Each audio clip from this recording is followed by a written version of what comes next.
In this video we'll take a look at the black and white signature series Photoshop actions from Photography Planet. This is a set of stackable actions that allows you to create a customized look that will work well with the particular photo that you're working with, rather than limiting you to just the one-click Photoshop action that will give you the same look with every photo. It works by combining different stackable effects. So you have base actions that are your starting point, then there are adjustment actions, there are tone actions, and then you can add grain, vignettes, and then there's some finishing actions as well. So I'll go through and demonstrate with a sample photo. To get started, I'm going to click on the Run All Base Actions. There are 10 different bases. By running all, you can quickly see how each one impacts the photo. You can compare and find the one that you like best. If you know the specific type of look or action that you want, you don't have to run them all, but if you're just kind of experimenting and seeing which one works best, I find it helpful to run them all first. So once it's done running, you can see over here there are 10 different folders for the different bases that are available, and I'll go through them and show each one here quickly. So there's a standard black and white, there's a lighter black and white, and there's high contrast fade, bold, matte, deeper matte, faded matte, low contrast, and low contrast fade. I think for this photo I'm going to work with the high contrast. Okay, so once you select that, then you can move on to the adjustments. The adjustments also have a run all action, or you can just choose the adjustments individually that you want. I'm going to use the run all just to demonstrate each effect that's available here. Okay, so when that's done, it will give you this message that tells you to open up the adjustments folder in the layers palette. So if we go over to the layers palette, open up the folder, you can see the different adjustments that are available. There is a shadow recovery, highlight recovery, add haze, washed out, faded, lighten, darken, brighten, contrast boost, and contrast reduction. And each one of these is customizable. You can increase or decrease the strength of the effect by adjusting the opacity on the layer. So for example, if I want to add some haze, I would select the haze layer, go up here and set the 60% opacity by default.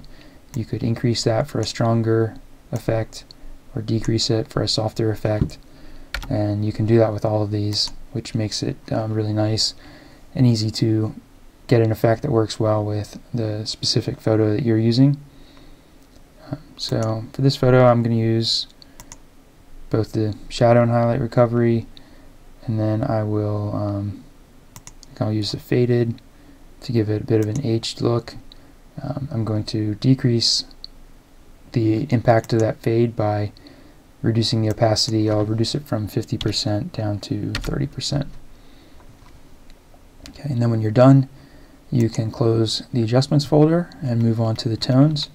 Again, the tones has a run all action that I'm going to use.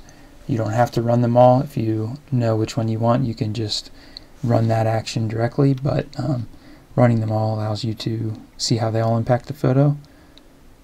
And that message just tells you to open the tones folder in the layers palette. So there is warming, cooling, and then there's different color tones here. And all of these are customizable by editing the opacity, just like we did with the adjustments. So several different solid colors here, and then there's also some split tones at the end. There's 5 different split toning effects.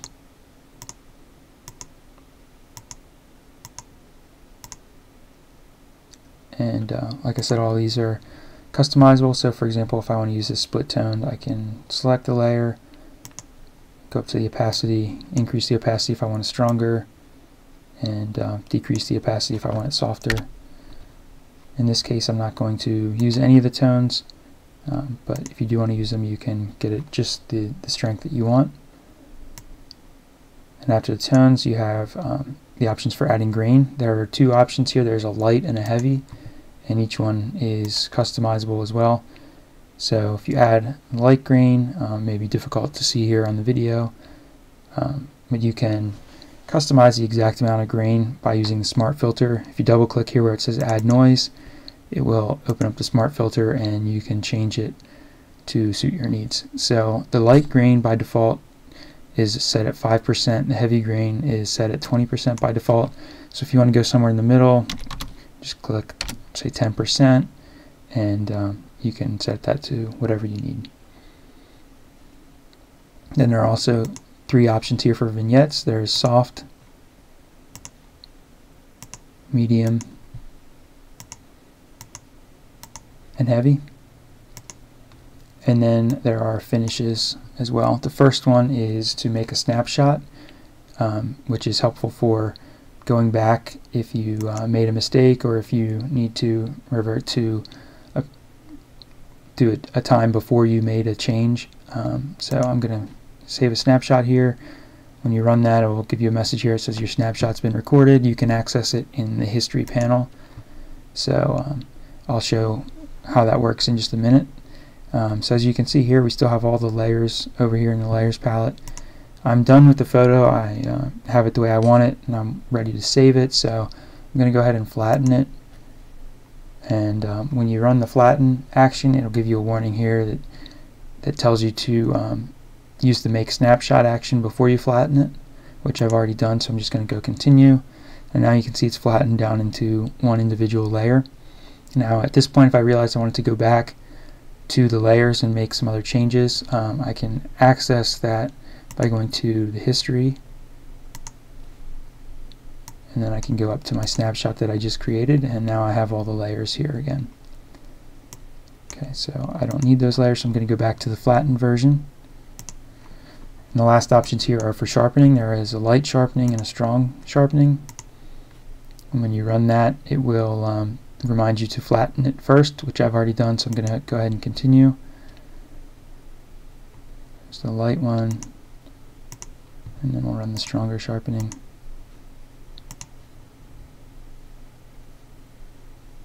And it's probably hard to tell in the video, but there has been some sharpening applied there. And so that shows how you can use the actions in Photoshop. And again, you don't have to use the run all actions. You can go ahead and start by choosing a base if you know which one you want, and then move on and choose individual adjustments that you need for your particular photo. You don't need to run them all. Same thing with the tones. Just pick the one you want if you want one, or skip that entirely. Move on if you want the grains, vignettes, and finishes. These actions are also compatible with Photoshop Elements, so I'm going to move over to Elements and demonstrate that quickly. So here we have the same photo. They work pretty much the same way in Elements. I'm going to go ahead and run all of the base effects here, and we'll do essentially the same thing here. We'll have 10 different bases to choose from, and you can easily then compare by selecting the layer that you want. So here's a standard, light, high contrast, and so on. So you can do that just like you would in Photoshop. Now, Elements handles folders a little bit differently than Photoshop. So if you want to open any of these folders to access the specific layers, you'll need to select the layer that you want in the layers palette. For example, I'm going to open this high contrast, and then with that layer selected, go down to the finishes, and you'll find an open folder action. When you play that, it will give you a reminder here to make sure that you have the folder selected in the layers palette. I do, so I'm going to click continue, and it will open up that folder. So now I can make changes to these layers if I want to. For example, on this layer I could change the contrast. You can also change the opacity if you want to. But that's how you'll get inside the folder, by using the open folder action. Another difference in the Elements version is you do not have the run all actions for the adjustments and the tones. And because Elements works a little bit differently with the folders, it's just easier to run them individually rather than running them, putting them in a folder, and then having to open the folder and not being able to close the folder. So we don't have the run all actions for the adjustments and tones. And then the grain is the other difference in the Elements version. So for example, if you run the grain, you'll notice it doesn't have the smart filter, because Photoshop Elements doesn't support smart filters. So you can't easily change the amount of grain like you could in Photoshop. What you can do is work with the opacity. So for example, if you want to choose the heavy grain, you can then reduce the opacity to get a slightly softer effect.